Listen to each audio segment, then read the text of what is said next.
మీకు శుభాకాంక్షలను తెలియజేస్తూ మీ వ్యక్తిగత జీవితంలో కానీ రాజకీయ జీవితంలో కానీ ఎన్నో రకాల ఒడిదుడుకులను ఎదుర్కొని ఈ స్థాయికి రావడం మాలాంటి అణగారిన వర్గాల నుంచి వచ్చినటువంటి బిడ్డలకు మీ జీవితం కూడా ఆదర్శప్రాయం, స్ఫూర్తిదాయకం. 2009లో కూడా నేను ఈ అసెంబ్లీలో ఈ సభలో ఉండడం జరిగింది.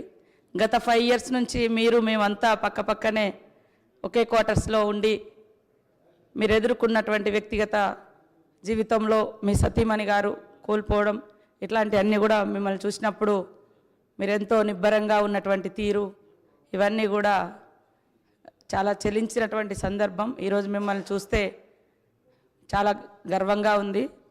అదే కాకుండా ఒక అణగారిన వర్గాల నుంచి అంచబడ్డ వర్గాల నుంచి వచ్చినటువంటి బిడ్డలు ఎదగాలంటే ఎన్ని కష్టాలు ఉంటాయో తెలిసినటువంటి వ్యక్తులుగా మీ జీవితం మా అందరికి కూడా ఆదర్శప్రాయం. మీరు ఒదుగుతూ ఎదిగిన తీరు దేశానికి ఒక ఆదర్శవంతం. తప్పకుండా మీరు మమ్మల్ని అందరినీ కూడా సమన్వయం చేసుకొని సభ యొక్క ఔన్నత్యాన్ని ముందాతనాన్ని కాపాడుతారని భావిస్తూ ధన్యవాదాలు. సెలవు తీసుకుంటాను.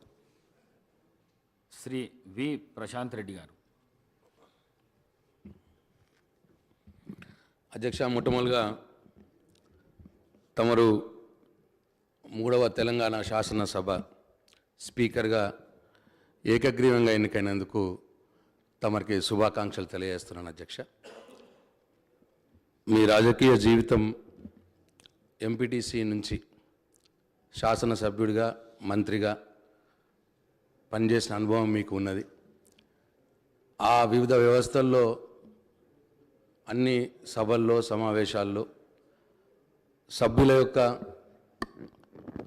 హక్కులు ఏ విధంగా కాపాడబడాలనో మీకు ఆ అనుభవం ద్వారా మీకు అన్నీ తెలుసు అని చెప్పి నేను భావిస్తా ఉన్నాను. అధ్యక్ష, మీరు మృదు స్వభావిగా అందరితో కలుపుగోలుతనంగా ఉంటారని చెప్పి ఒక పేరు ఉంది. మరి వాళ్ళ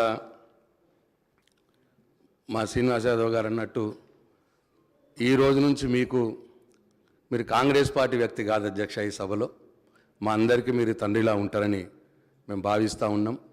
మా రెస్క్యూకు మీరే